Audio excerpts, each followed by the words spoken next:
Hey everyone, we've been inconsistent again.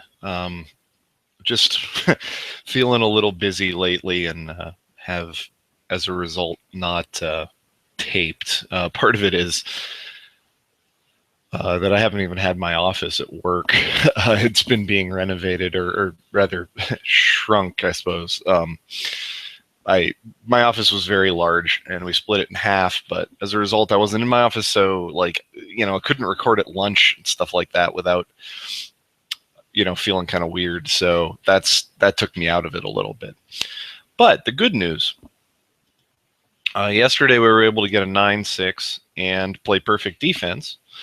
So, thank goodness for Davenport, Iowa. I was sincerely not sure about that, but played perfect defense in both. So we are now in first place in our private rundle by 1 point, and in first place in our real rundle by 1 point, both 36-35. So the goal is to finish it out.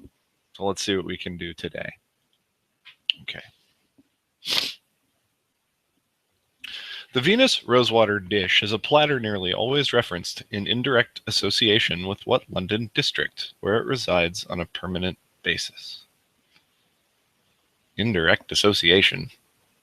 I don't really know why indirect. I think this is the trophy you get for winning Wimbledon for women.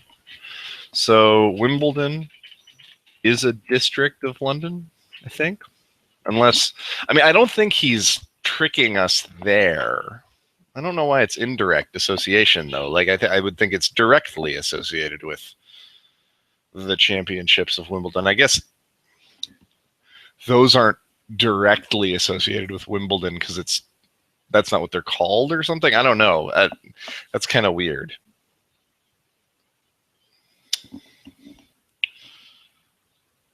Okay. 2.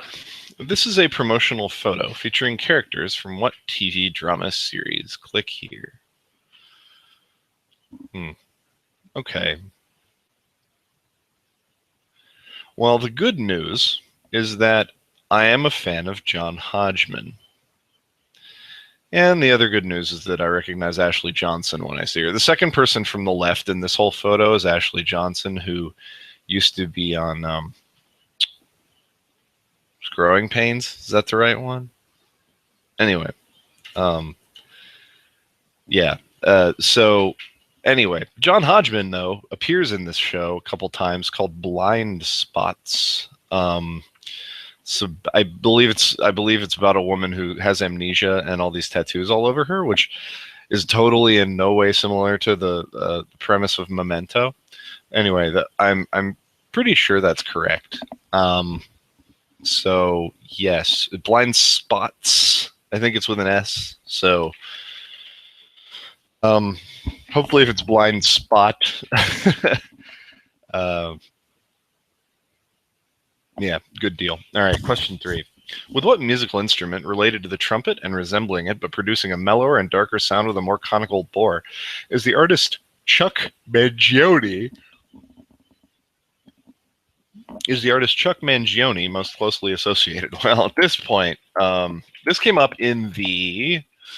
When did this come up? I don't think it was it came up in the Friends mini league, because I think there was a couple of different references to Chuck Mangione in Friends, and he plays the flugelhorn, which is a funny thing to say. Oh, that's right. Although a number of different elements in the periodic table are named after countries of the world, 2 are named after the same country in different languages. What is that country? All right, so there's polonium. I don't think there's any other Polands. There's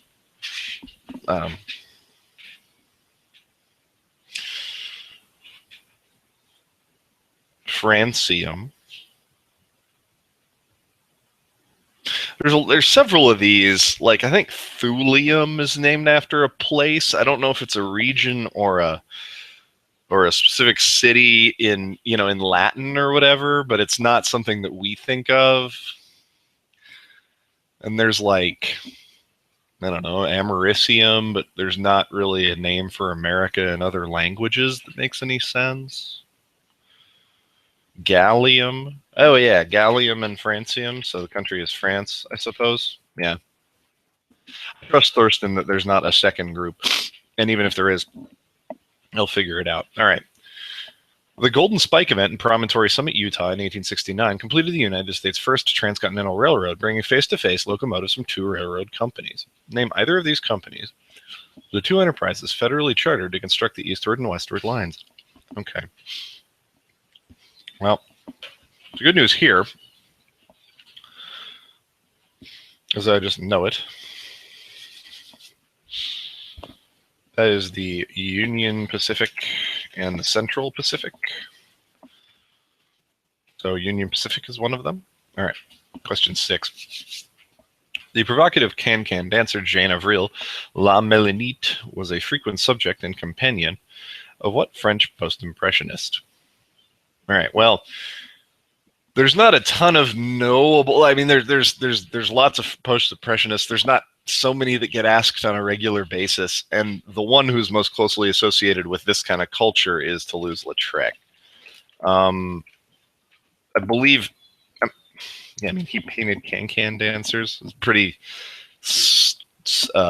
common clue for him, I guess. I didn't know that there was like a person, so that's interesting. But yeah, I'm pretty sure this is right. He's famous for painting that kind of stuff, so we're gonna go with him. Yes. All right. So who are we playing against? We're playing against Lind J. All right. Lind J has a relatively poor game sport, so they may not know that Wimbledon has a dish. That's worth a 2.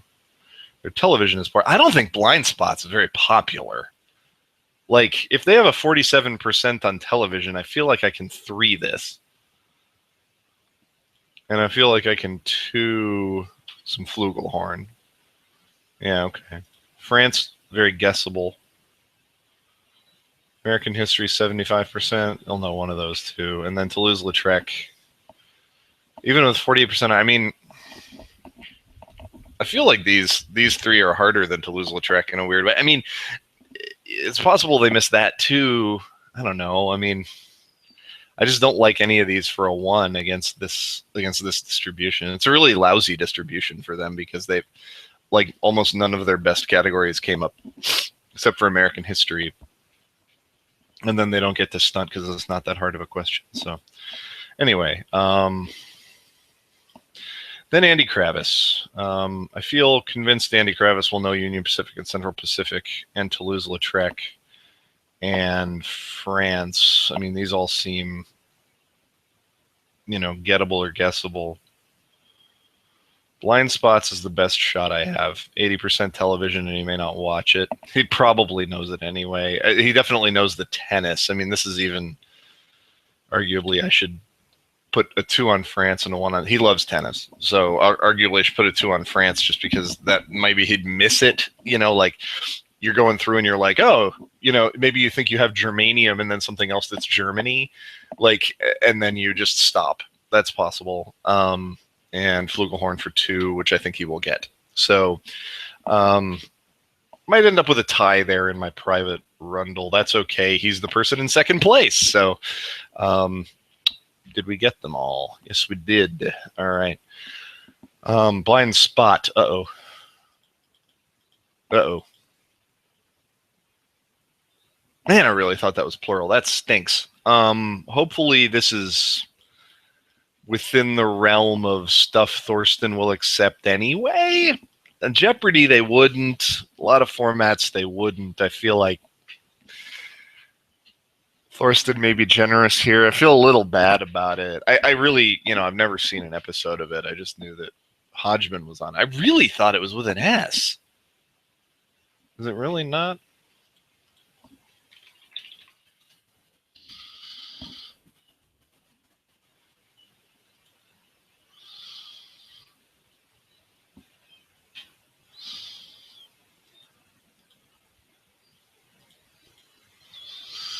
Nope, guess not. Darn. Guess we'll just have to make it work. All right. Well, hopefully we'll just have to hope. I mean, I hate hoping for something like that, but got to do what you got to do. Trying to win here. So anyway, everybody have a good day. We'll be back tomorrow to check on our results. Bye-bye.